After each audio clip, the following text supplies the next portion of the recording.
enough, because the louder I go, the deeper my voice goes. So I was saying to Beth, if any of you at the back can't hear me, just come and sit at the front like we used to in assembly. Right, I'm just going to start just by telling you who I am and what I do. So I've been coaching for almost 22 years now. I started in the same realm that Beth did as a fitness coach, all the way back in January 2005. And really early on, I realized that the majority of the issues that people experience, whether it's to do with weight loss, eating disorders, disordered eating, anything like that, had almost nothing to do with their actual body. It was always to do with the mind. And then over the course of my career, I started to focus more and more on the mind until I got to the point that it's now all that I do. And as time has progressed, I've got to the point where I realized that it's not just about the mind, it's your identity that is the most important thing. And it's when you fully understand it and you fully understand the way to regulate your emotions. I know there's loads of things that you'll see on social media. People go, oh, it's life-changing. This is genuinely life-changing. Because of a show of hands, who here ever struggles with their emotions? Well, I didn't want to say that because I'm in a room full of women. It probably end up being the last speaking engagement that I ever do. So this is essentially the core premise, as it says. The way that your life is now, the way that your life turns out, is not going to be shaped by your goals, your aspirations, your desires, or motivation, or willpower, or any of that bullshit. It is going to be dictated by your identity. And the identity that you've got now, who you are as a person right now in the life that you live, is the accumulation of every decision and action that you've made and taken over the last 5 to 10 years. So for any of you, if there's anything in your life right now that you don't like, if there's anything that you want to change, it's not going to be changed by setting a good goal. It's going to be changed by raising the standards that you hold yourself to and forcing yourself to live to those standards. Because, I'll do this again, it's going to end up being like crowd work this by the end of it. Raise your hand if you ever make excuses for why you haven't done something that you said that you would do. I think we've got a lot of liars in the room, Beth. Raise your hand if you ever do something said that you won't do. Right, there we go. Because that is something that it doesn't matter how hard down the line, how honest, how straight shooting you are, every single person in this room should have had their hands up. Because there's two things that I am obsessed with, and my Beth at the back will tell you: honesty and integrity. Because every single thing that you ever tell yourself a lie about, or anybody else, whether it's the littlest of white lies or whether you've hidden a body somewhere, they are going to dictate your identity. Because, as I always say, lying, it's the tool of a coward. Now, raise your hand if you respect cowards. Nobody's put their hand up. Raise your hand if you ever lie. Right. But that's what I mean. A lot of people struggle with things to do. Yeah. Yeah, so that is just putting a little bow on it and going, I'm not lying, I'm telling a fib. Like, yeah, you're lying. The reason why I operate through such a hard line is because I said that I was going to do this. I've prepared all these nice slides for you all, and I just go off fucking track immediately and just shoot from the hip. Because I was going to say at the start, whatever's on the screen, it's probably not going to marry up with what I'm saying. And I didn't even do that bit. So, in fact, I'll do this bit because the initial bits, there was an actual rhyme and reason why I've done it like this. So, why is identity so important?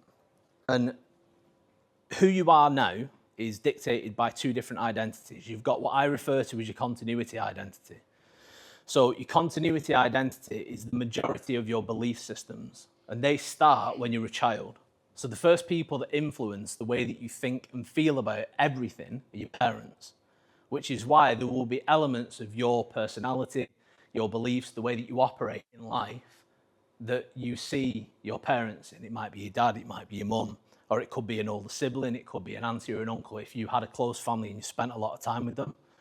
But they are the people who, when you're first born and when you're a child before you started school, they dictate the way that you see love, relationships, family, friendships, finances, politics, religion.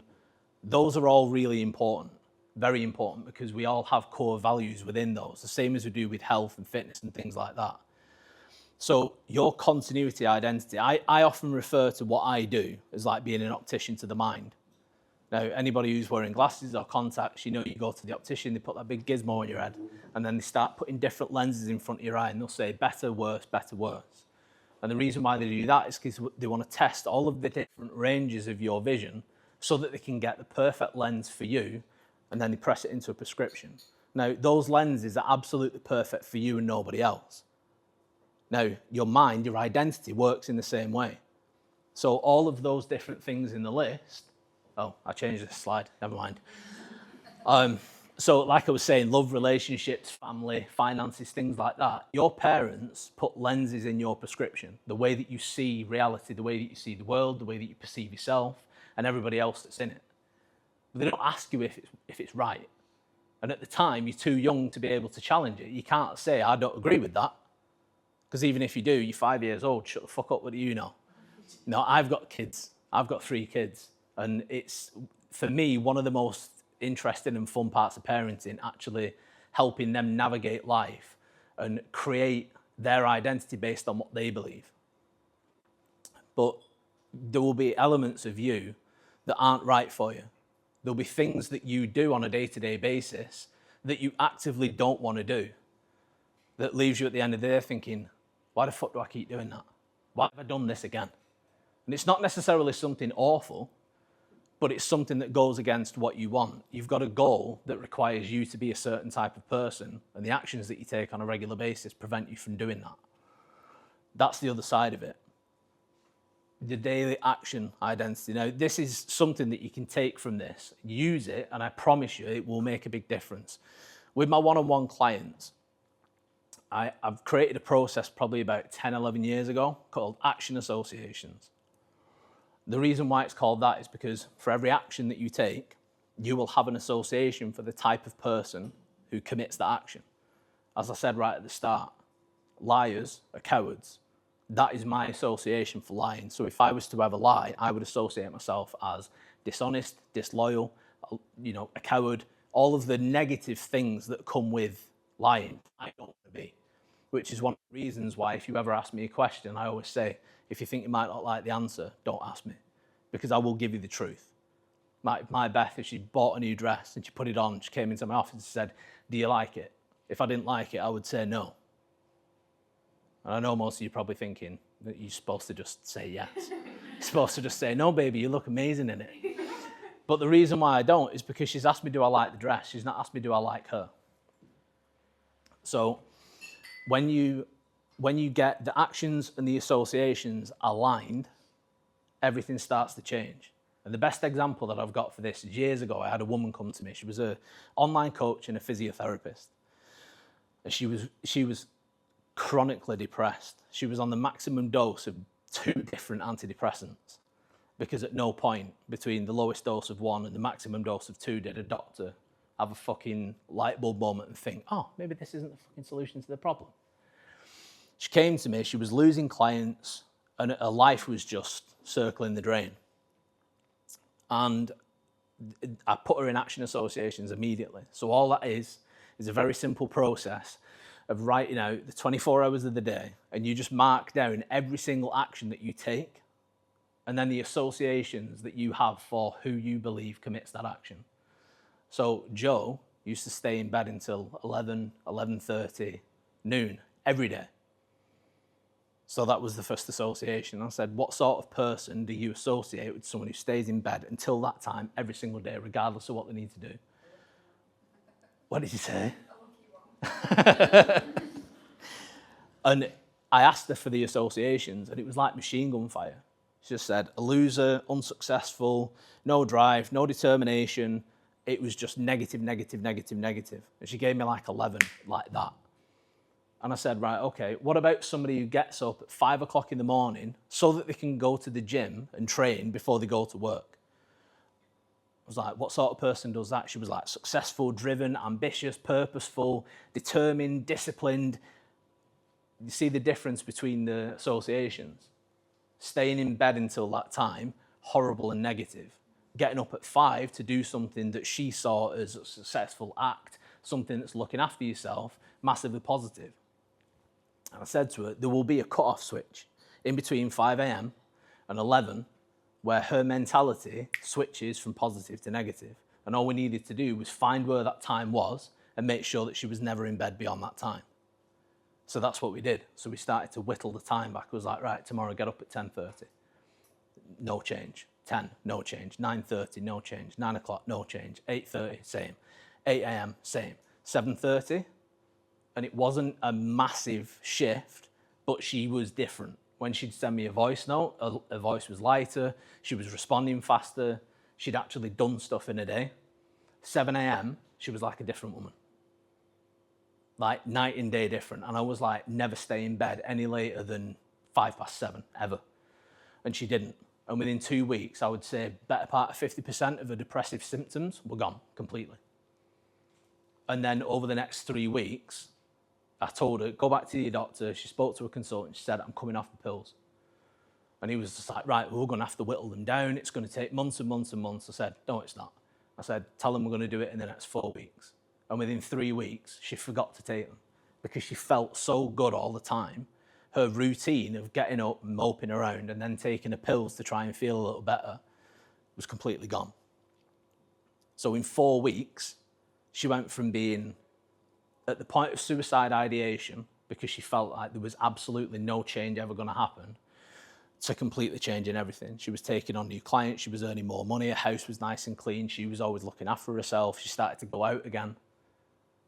And all it was the actions that she was taking in the day changed because your daily action identity, that is what dictates the way that you feel most of the time.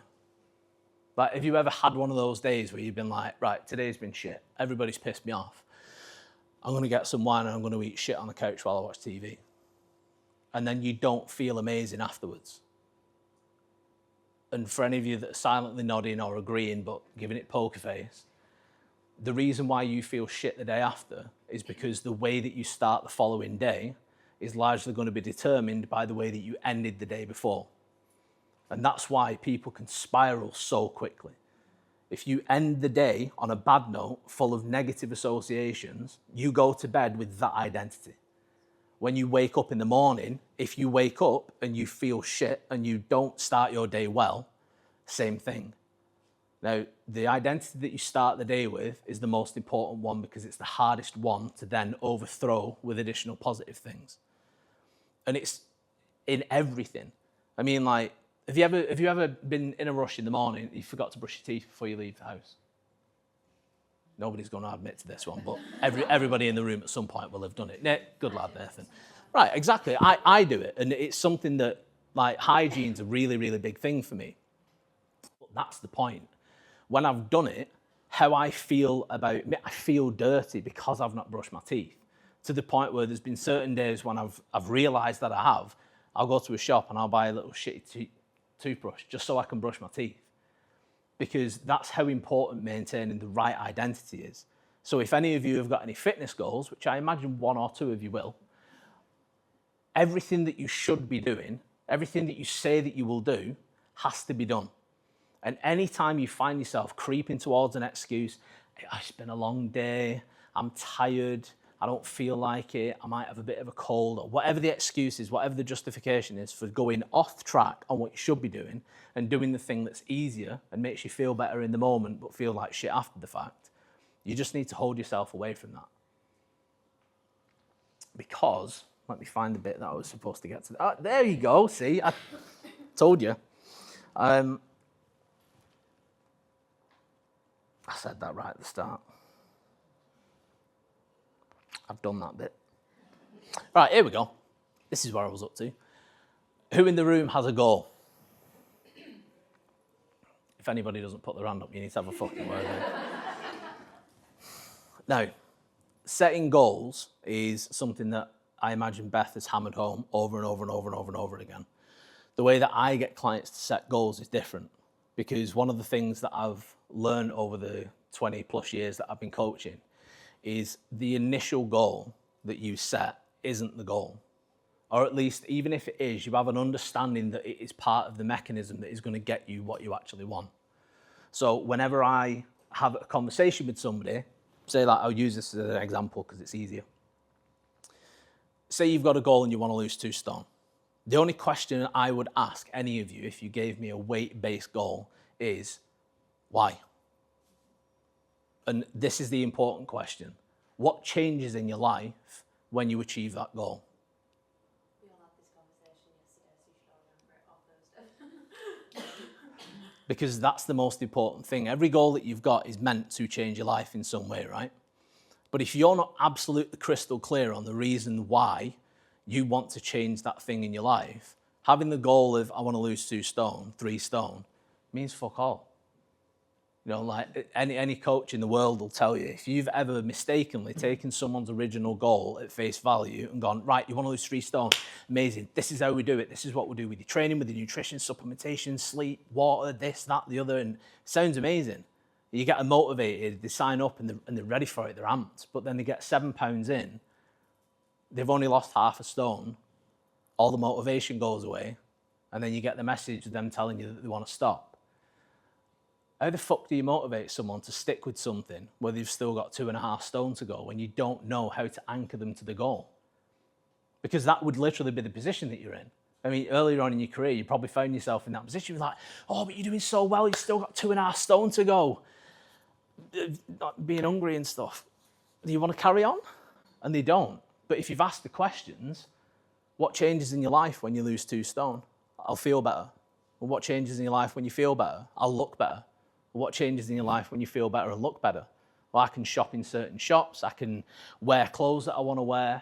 I'll have the confidence to go and do things that I can't do now. Well, what can't you do now? What would you be able to do when you've lost 2 stone that you can't do now? And it, more often than not, boils down to something that's a deeply emotional thing. It's not normally a physical thing. It's not normally a performance thing about strength or being able to take part in a particular sport. The most common one that I've had over the 20 years has been that. I'll be confident enough to be more outgoing. When I'm more outgoing, I'll be able to meet someone. That's what there's layer upon layer upon layer that you need to go through to find what the real goal is. And then it's just like, well, what's going to change in your life when you finally meet someone? And it's that. Because you don't want to be lonely anymore.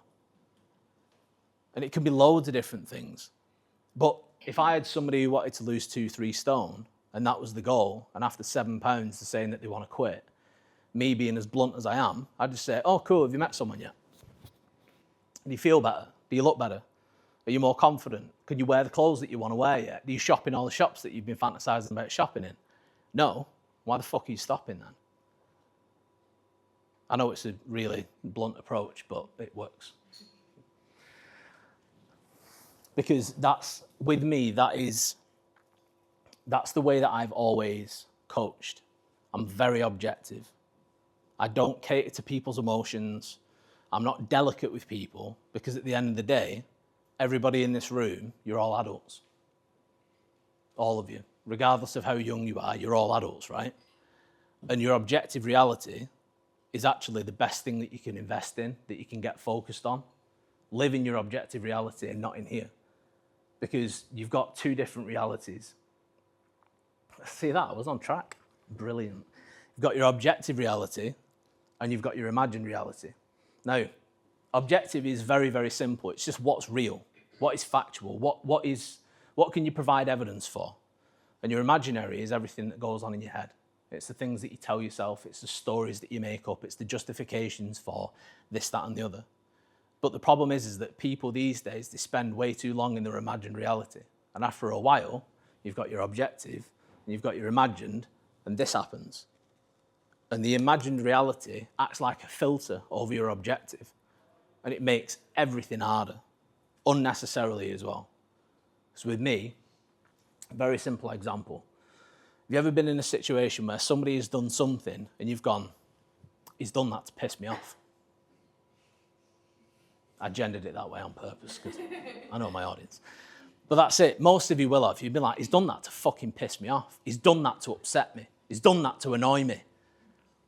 If I was your coach, first thing I'd ask is, prove it. Show me the proof that you know why. What can you show me that you know that that's why he's done it? You'd be like, because I know. I'm like, great, that's not proof. That's you supporting your own emotional bias. What proof have you got? What's the logical justification for him wanting to do something like that just to upset you? And sometimes it will be true, because there's a lot of knobheads out there. But there's also loads of situations that I've been in with female clients, and I've coached thousands of women over the 20 years, where it boils down to, they're like, I don't have any proof. And I'm like, right, even if it is the reason, if you operate, if you function as if that isn't the reason, all that happens is your emotional state is so much calmer. You're less angry. You're less busy. You're not distracted. You can stay focused on yourself and your own things and the things that you're supposed to be doing, instead of letting something else occupy your mind. Because you know what it's like. Something gets under your skin, you can spiral with it. You can focus on it for days and days. And does that ever benefit us in any way, shape, or form? No or yes? No. There we go. And that's it. Like, if you can try to filter everything through that lens, before you react to something emotionally, apply your objective reality to it. Remove the emotion, remove your imagination from it. Stick to what you absolutely know for a fact. Stick to what you can prove. And if you can't prove it, just accept that for now, it's not real. Because eventually, if it is a behavior thing, say it's something that your partner does, and you think he's done that to piss me off. First time it happens, if you can't provide any proof, you ignore it. You just carry on doing what you're doing. Because eventually, a pattern will form. And patterns are proof. So what somebody says isn't proof. The actions that somebody takes also isn't proof, but the patterns in someone's behavior, the patterns in the way that somebody treats you, the way that somebody speaks to you, the way that somebody acts around you, if you've got a long link of patterns of behavior, that is proof. And then you can get annoyed. Oh, yeah. Yeah. That's the point when, if it's bad enough, you just bury him. Because that emotional regulation is probably the most important skill that anybody can learn. And the age range of people that I've worked with has been anywhere from, like, in fact, the youngest client that I've ever worked with was an autistic boy who was 12 years old. I worked with him and his mum in conjunction. But normally it's like 18. And the oldest client I've ever worked with was 67. And I will tell you categorically, there is no age where you can meet someone that isn't emotionally dysregulated. Being older does not mean that you are emotionally intelligent. It does not mean that you're going to be emotionally regulated. And the simplest of things prove it. Like, if you've ever had a shit day and then you've gone off plan and you've eaten food, that's emotional dysregulation. That's you as an adult having the inability to control your actions because of the way that you feel. And that works across all of your moods. If the way that you feel when you're happy, when you're sad, when you're angry, if they control the actions that you take, if you do something when you're happy that you won't do when you're sad, if you will do things when you're angry that you won't do when you're sad or happy, you're emotionally dysregulated. It doesn't mean that you're a lunatic, but it means that there's work to do. Because if you are emotionally dysregulated, you're not in control of your life. That's the easiest way to phrase it. You're not in control of your life if you don't have control of your emotions. Because emotions happen all day long. But you don't need to react to the emotion with that emotion. Say something happens. In fact, I'll use a perfect example. Start of this year, was it March, baby? In Morrison's. Morrison's car park, some fucking knobhead with a bee in his bonnet decided that he thought that I'd cut him up. It's like a 5 mile an hour speed limit. He was driving too fast. I was pulling across the lane. He hips his horn at me. And then decides that he's going to drive all the way around the supermarket car park so that he can find me again and parked in front of the car. So I've already parked up. I'm chatting to Beth and turns and looks at him. I was just like, fuck off, dickhead. Anyway, this guy, giving it Billy Big Bollocks, jumps out of his car. And I got out of mine, and the old me went to take over. The me that would get angry and then would fight without a second's hesitation, that's who got out of the car. And like that, before I'd managed to get around my door, I'd regulated myself and I'd decided that I wasn't going to kill this guy. And then ended up that he's got hold of my top like this and he's right in my face. He's going, what are you going to do? I was just like, well, you've put us in this situation. What are you going to do? And I remained completely calm the whole time. And I didn't do anything. And when I was younger, and I didn't have the emotional regulation I do now, I would just fight for any reason because I was a knobhead. And I didn't. And I was glad I didn't, because within, about 30 seconds of him getting out of the car and getting hold of me, his little girl jumps out of the car, absolutely sobbing. Like, she was so upset, her legs were buckling. And I just thought, I looked at her and I was like, sweetheart, I'm so sorry, your dad's a knobhead. And I looked at her and I was just like, look at what you're fucking doing. How old was he? In late 50s. So, first of all, I could have folded him up like a fucking pretzel if I'd wanted to. He put himself in danger. He put his daughter in danger. He put other people, because by this point there was bystanders. No idea what sort of person I am. I could have got out of the car and I could have ended up beating the shit out of everybody who touched me. And it would have been his fault purely because he couldn't regulate his emotions in front of his little girl. And the fact that I could is the only reason why nothing bad happened. And when we were walking away, Beth held my hand as we were walking towards the supermarket. And it's like this. It was like holding a whisk. I was like, are you okay? She was like, yeah. Why is your hand not shaking? I was just like, I'm all right. Are you? Yeah, I'm fine. I'm fine. I'm fine. But that's it. Like, that kind of situation, the situation that catalyzed me knowing that my emotional regulation was embarrassingly weak was the fact I'm driving, nice chilled day, I'm driving at the speed limit like I always do. I actually was this day, driving at the speed limit. Next thing, this guy cuts me up and then starts brake checking me. And I'm like, what the fuck's this guy doing? Anyway, this was still the old me. So he brake checks me again and I just went, I'm going to follow you home. So I didn't start speeding after him, but I just stayed with him wherever he went. And then eventually I got that annoyed that I couldn't hold my composure to follow him home. So when we got to a red light, I jumped out of my car, ran up, and as I grabbed the handle of his car, he'd seen me in his rearview mirror and locked his door just in the nick of time. So while still holding onto his door handle, I went like that to put my fist through his window. When I said I wasn't the best at controlling my emotions, that's what I mean. And he drove through the red light. So I will have been 25 at the time, I think. He drove straight through a red light. And as I turned around, obviously all the other cars that were behind us and around us had now stopped in the traffic. And everybody in the car was looking at me like that.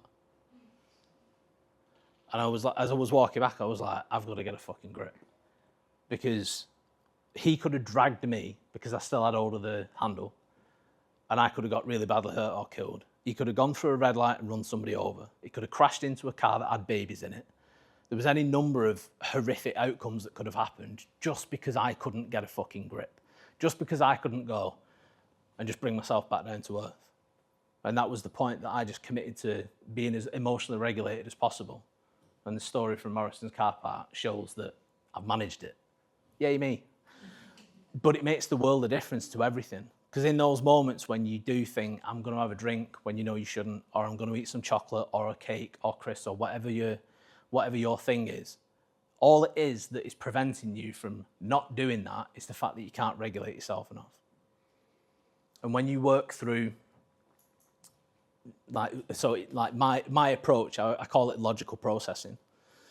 Because one of the reasons why so much therapy doesn't work for people is because traditional talking therapies try to approach emotionally charged situations with more emotion.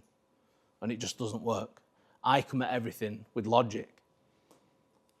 And that's where that quote is one of my own. When emotion is the poison, logic is the antidote. Because if you can make things as binary as possible, like it says at the bottom, if you make it a yes or a no, this or that, good or bad, it gets rid of all your emotions. Because the brain's obviously a very complicated organ. but you've got multiple minds at the same time. You've got your amygdala, which is where all your emotions come from. And then you've got your neocortex, which is the front, the big bit of the brain to do so. All of you in this room, when you first went into the gym and you first try a squat, it's like you've never used your body before.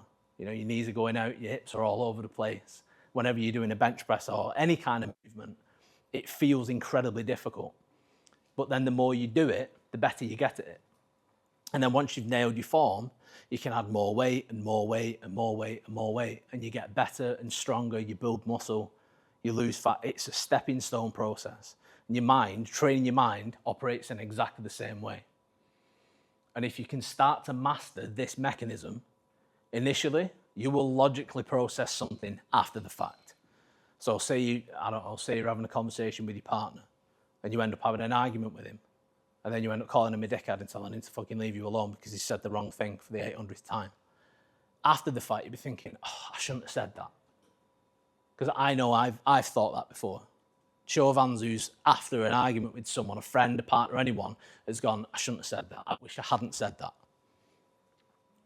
Yeah. I think there's a couple of people like, yeah, me, I don't really want to admit it, but yeah. Initially, when you start trying to master logical processing, you'll be doing that sooner. But the better you get at it, you'll be in a one-on-one exchange and your brain starts to process straight away. So say if me and Beth were having an argument about something and Beth said something purposely to wind me up and I knew that that was what was happening, instead of me just actually getting wound up and then saying something really horrible back, which doesn't benefit either of us, I could then go, right, I want to say this back, but is that going to get a good or a bad outcome? It's going to be bad. Do I want a bad outcome from this situation? Yes or no? No. So if I choose to do that, am I going to get what I want? No. So what am I going to do instead? And that's when you can actually start to make a decision. Do you just say, right, we're not going to get anywhere here.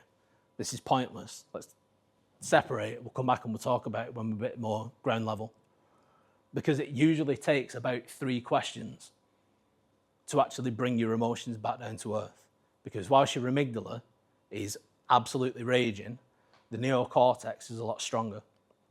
As soon as you apply that logic, your amygdala and your neocortex are not going to function at the same time. And as soon as you train your neocortex to take control, it will do really quickly. And by the time that you get 3, 4 logical binary questions in, the emotion's gone. It might still be present, but it's background noise. It's nowhere near strong enough to make you do anything anymore. And the more you do that, the better. And for any of you with kids, it's really helpful with kids. Like I found it as a parent, one of the most important things. I've got 2 boys and a girl. Me being able to regulate my emotions through logical processing has made the outcomes in hundreds of situations with my kids infinitely better than what they would have been. Because it's so easy. When you're on one of those days and your kids just won't do what you tell them to, it's so easy to shout. It's so easy to just overreact. And there's never a need to. That's the point. And I've had a lot of people say, is that not repression though? It's not. There's a massive difference between repression, which is just not dealing with something. This is the exact opposite. This is full processing. You are logically processing your emotion. There's no repression, there's no oppression, there's no anything. You're not hiding from anything. You're actually facing it and going, is this the outcome that I want?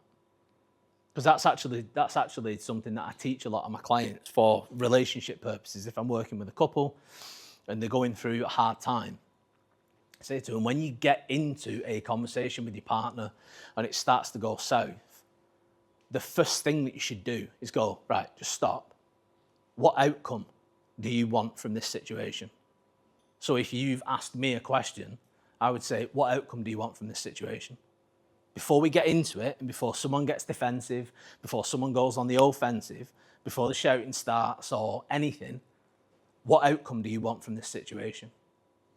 Because it changes the internal narrative, because then you're like, oh, what outcome do I want? You actually have to stop and think. The emotional part of your brain isn't responsible for that. Now, that isn't a binary thing because it's not this or that. It might be, but most of the time, there's going to be a very specific outcome that you want. And if you voice that to your partner, you can then say, is the conversation that you've already had 8 times today in your head before we've got to this conversation, is that the best way to get that outcome? What do you think I'm going to say back to what you've just said? Because if you're not emotionally regulated, you're going to poison what you think your partner is going to say back to you with your own emotions. And men and women, emotionally, intellectually, etc., we operate very differently. Those best facial expressions, if any of you were looking at her at the time, will have told you. Because as I said that, she went, like, this is the way I teach people because this is the way that my brain works all the time. I'm black and white, aren't I, baby? But it works, because how many arguments have we had in 4.5 years? Not one. And it doesn't mean that we've not had difficult situations. It doesn't mean that everything's been absolutely perfect from start to now. I almost said to finish. That would have been the grand finale. It's over. But it's the way that you deal with things. Like, any time Beth and I have had a conversation about something that's important, something that's serious, I always say, it's me and Beth against the problem. It's not me against her, it's not her against me. I don't want to win, because the only win is that me and Beth are still like that and everything carries on. That's the win in a relationship. And that's the way to do it.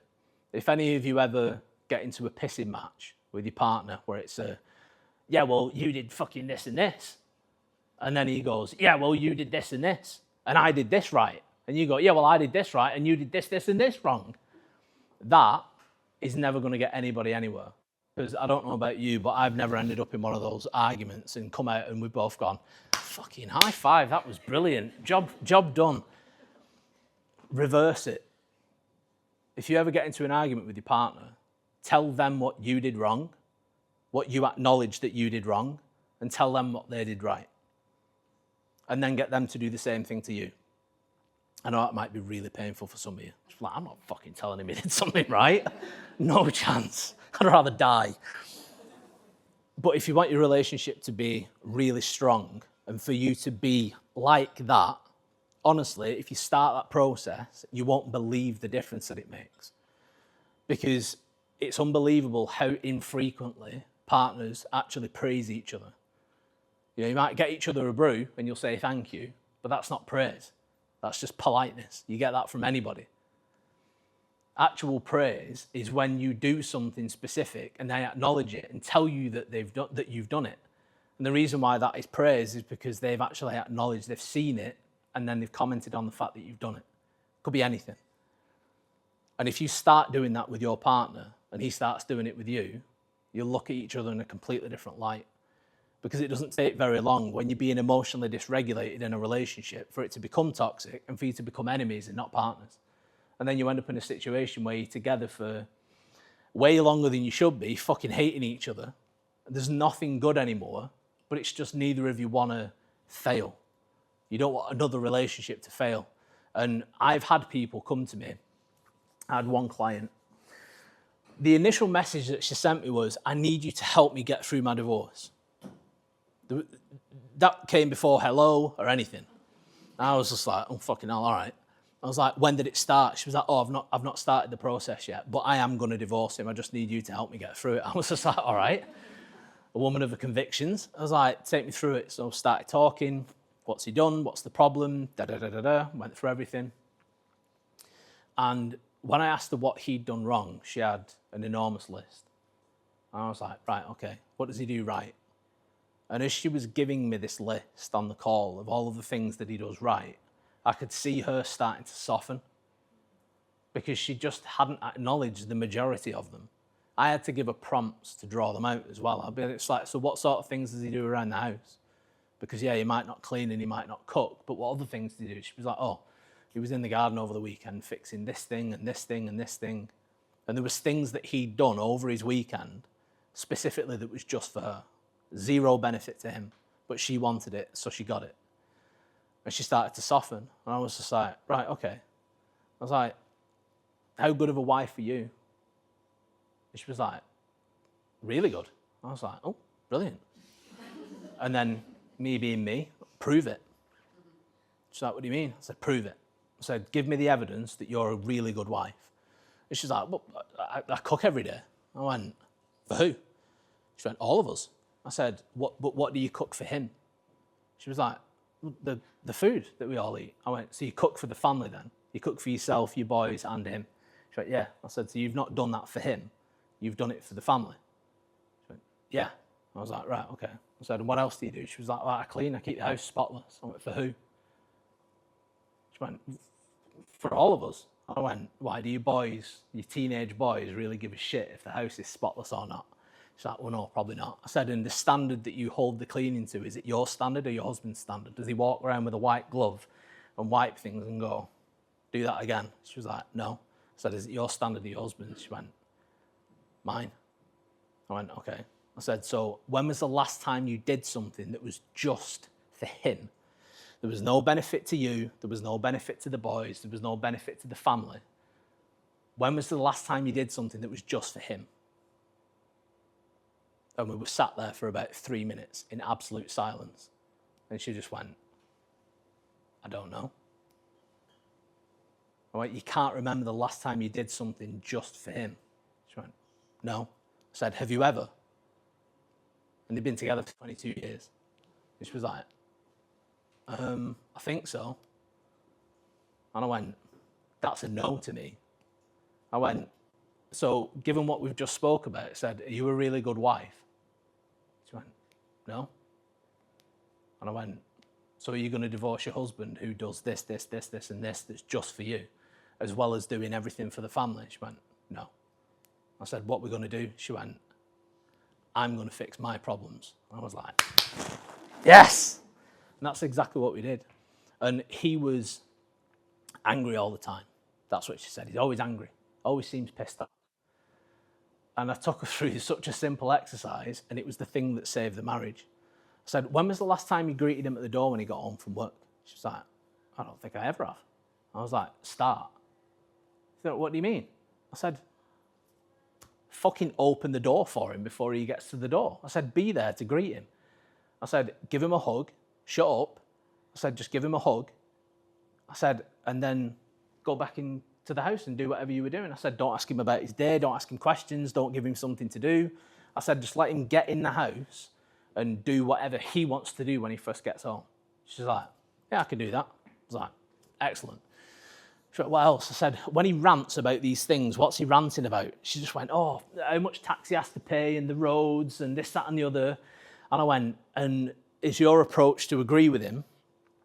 So do you start justifying why those things need to happen and how the roads aren't that bad and da-da-da? And she went, yeah, I do. I went, agree with him. I said, better yet, I said, stop doing whatever you're doing.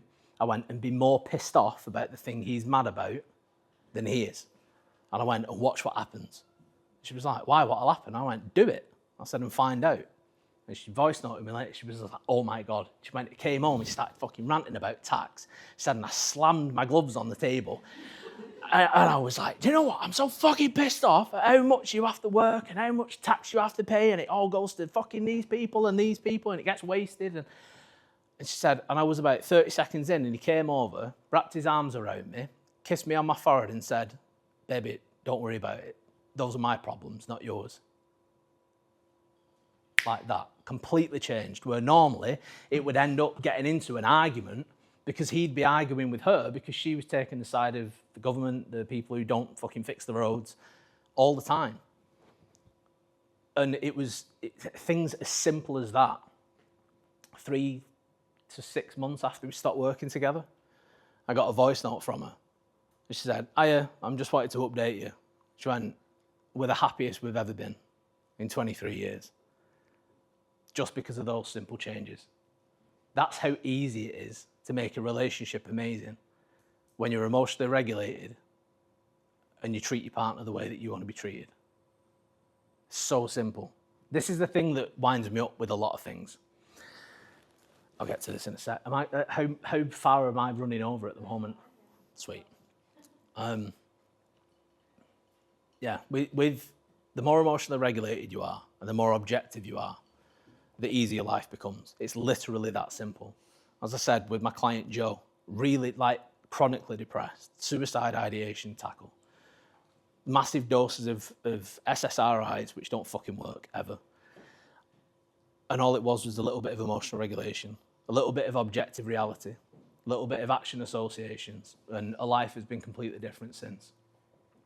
And this little doozy, identity purgatory, is the space that we occupy where you feel lost. Now, this is something that happens to people normally multiple times in their life. And the reason why those orbs are on the screen is because that's the way that I analogize it. If you imagine the orb that's on the left that's got the light in it is the identity that you've held for the last 5-10 years. But you've now come to a point where you feel like you started to disconnect from your friends. People that you used to be like that with and you used to see eye to eye with and you used to really love spending time with, you just don't connect with them as much anymore. Or you don't connect with them at all anymore. You've actually started to quite dislike them. Things that you used to love doing, it doesn't give you any enjoyment anymore. You don't enjoy doing it. You don't want to do it. You don't even look forward to doing it. That is early warning signs that you are in identity purgatory. It's because you are moving away from your old identity into your new one.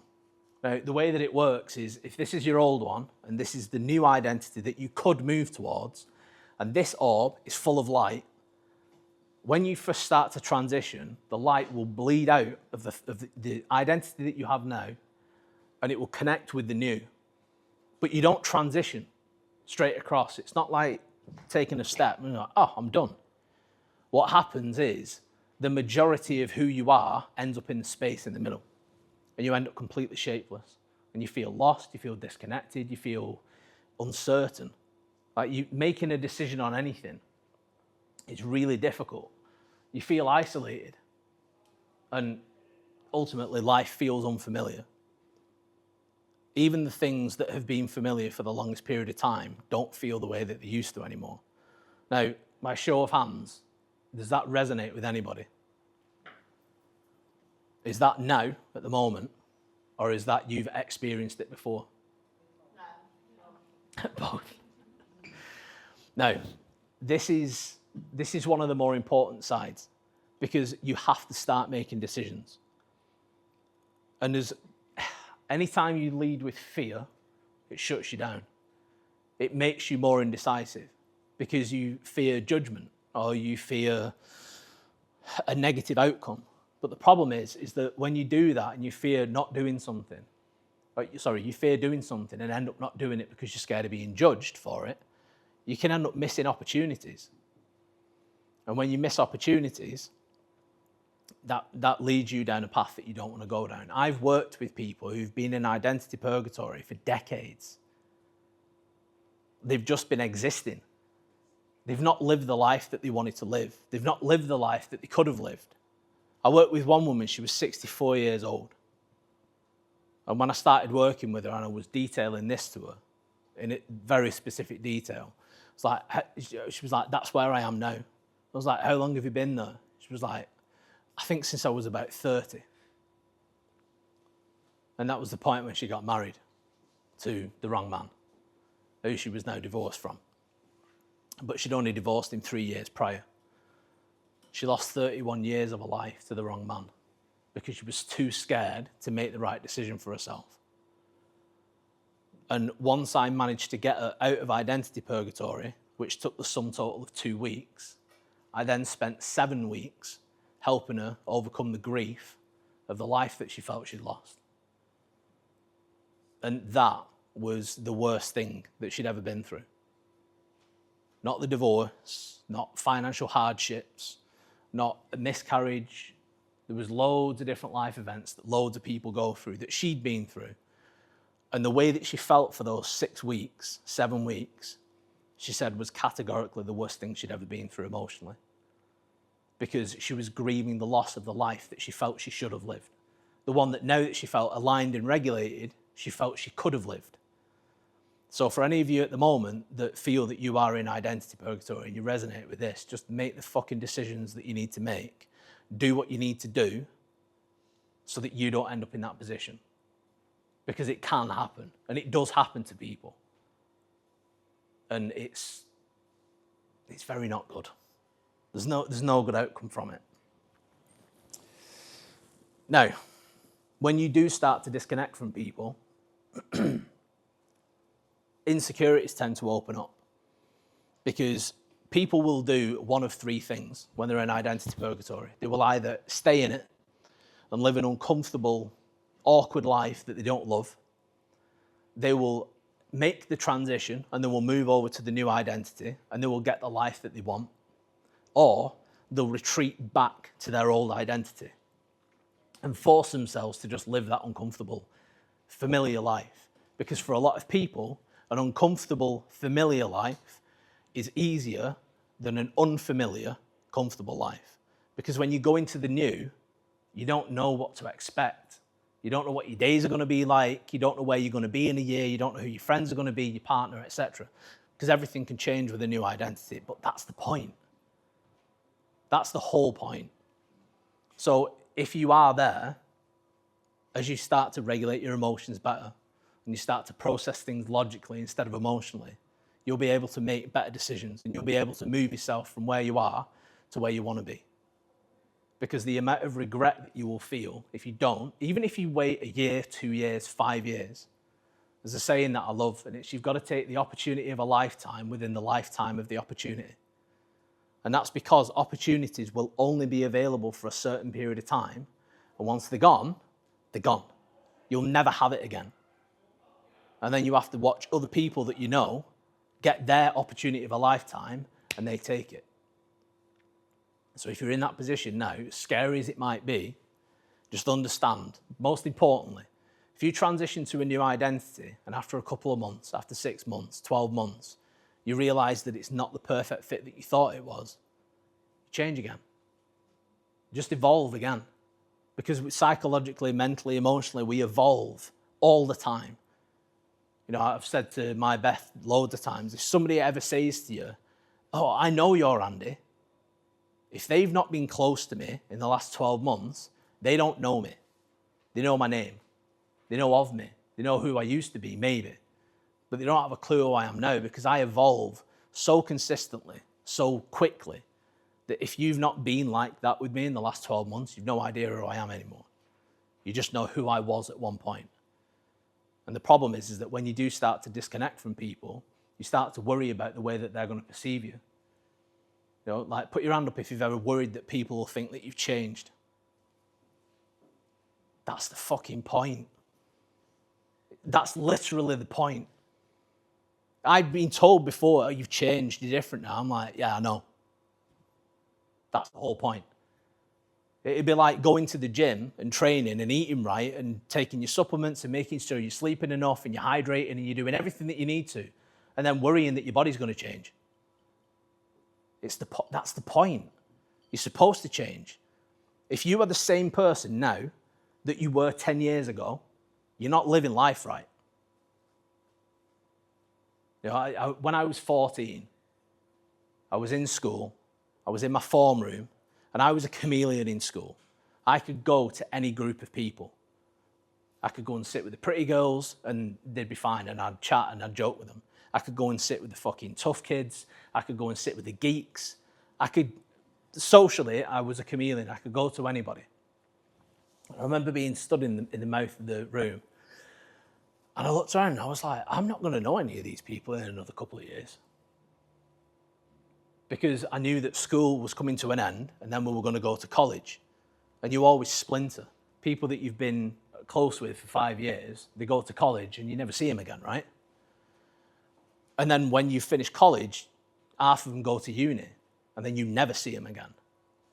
But you operate under the thought structure that, oh shit, what these people think of me matters. And it doesn't. And it was at that point at 14, I kind of came up with the philosophy that I've lived my whole life by. Still do to this day. It's very simple and it's very blunt. If they died tonight, would it change my tomorrows? Now, think about how many people in your life, if they were to die tonight, it would completely change your tomorrows. How many people are on that list? Because for me, I think there's about 7. I've got people who I'm close with. They are close friends. But if they died tonight, would I be upset? 100%. Would I be heartbroken? 100%. Would it stop me doing what I was going to do anyway tomorrow? No.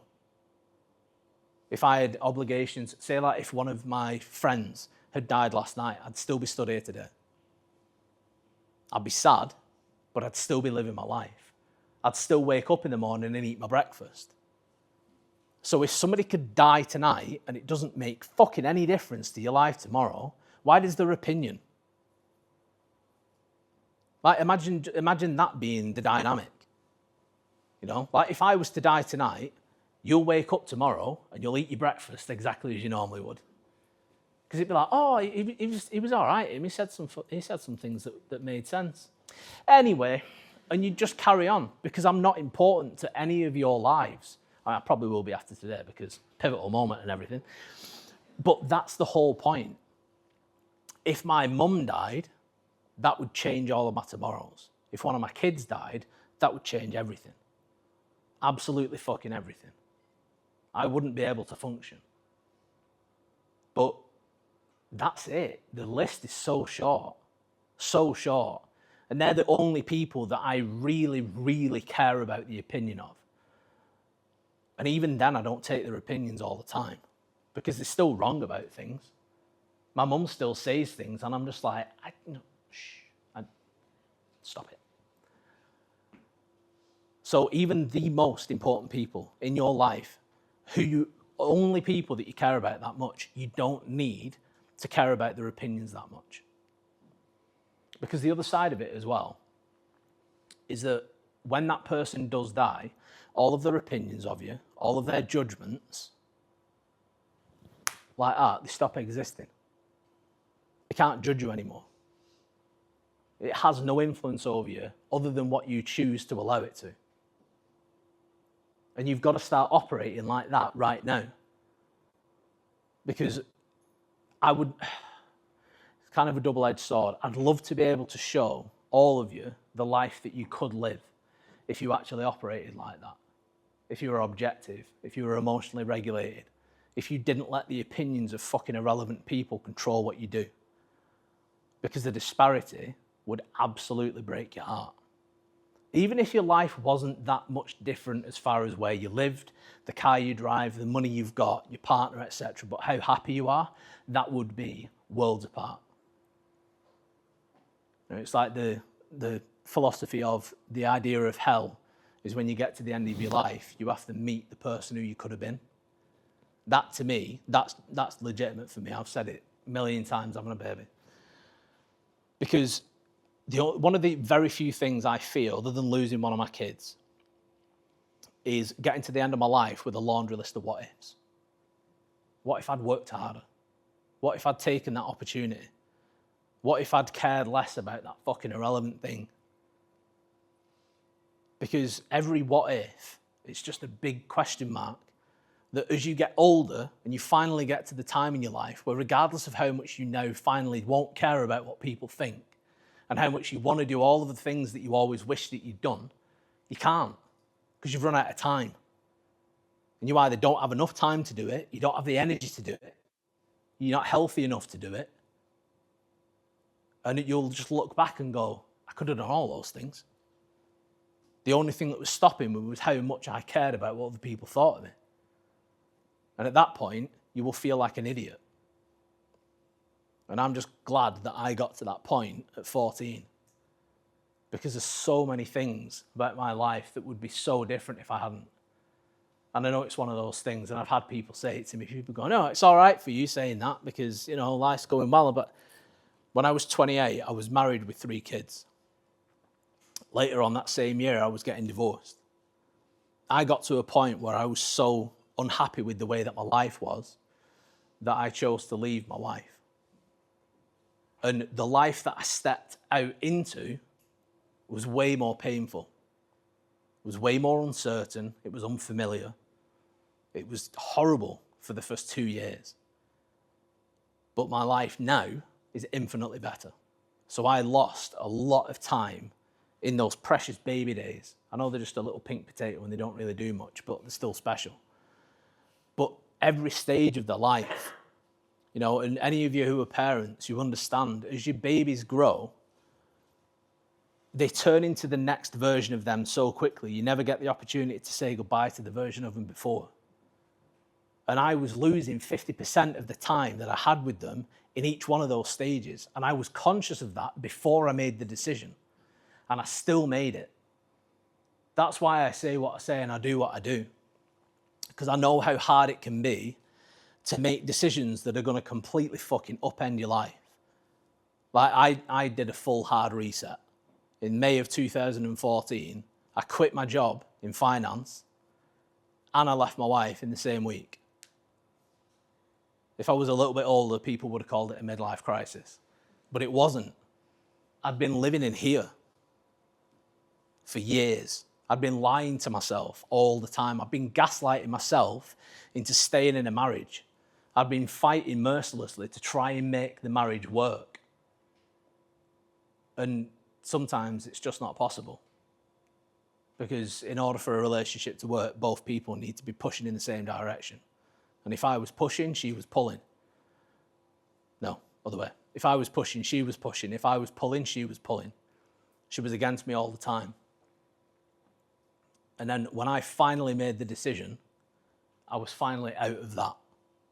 Life wasn't as good because I was struggling financially and it was really, really fucking difficult at some points. At one point, I got down to my last £12. That was all the money I had in the fucking world.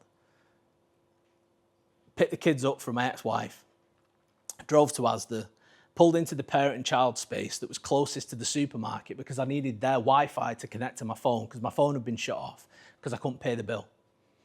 Eventually, it connected. And then I tried to get into my online banking, which took forever because the signal was so weak. Eventually, it logged in. And then I was looking at my account and I was like, okay, I'm £148 over my overdraft. So I can't withdraw any money from the bank. I can't use my card for anything. I didn't have any credit cards. So I took my wallet out of the center console in my car, of which the fuel light came on as I pulled into the space, which was exactly what I wanted. I opened my wallet and I had £12 in it. And that was all the money that I had in the world at that point. Away from that, I was in thousands of pounds worth of debt that my darling ex-wife had run up in my name when I left her. Credit cards, phone contracts, all sorts of different things. So I went shopping with my 3 kids and I bought £12 worth of food for them. I got as much as I could with that money and I bought no food. I left the shop with 1 bag in my hand. And I remember I was holding my youngest son's hand. He was 3 at the time, maybe 4. My eldest son was in front of me holding Penelope's hand. She will have been 1. She was like a little teeter tot. And I just thought, they don't deserve to live like this. And that was the point that I made the decision that it didn't matter how I felt, I was just going to work relentlessly to fix the situation. It didn't matter what I had to do, what had to change, they were not going to live like this. And there's a saying that I use in one of my communities that I run, one of my memberships, called Identity Alchemy. But you can't guess why I call it that, can you? And the saying is, fuck your feelings, stick to the plan. Very simple, very objective. You know, I feel like this today. Fuck your feelings, stick to the plan. Because when you stick to the plan, your life gets better. When you don't stick to the plan, it gets worse. Because if any of you in here ever gone off plan over and over and over again, and then you've come to a good point, it's worked out well because you've not stuck to the plan. Absolute silence. That's it. And most of the time, you didn't stick to the plan because of the way that you felt. Think a little bit further forward. How you feel in that moment when you make the decision to go off plan and do something that you shouldn't be doing. How are you going to feel in an hour? How are you going to feel in a day? How are you going to feel in a week? Look after your future self by looking after the you of now.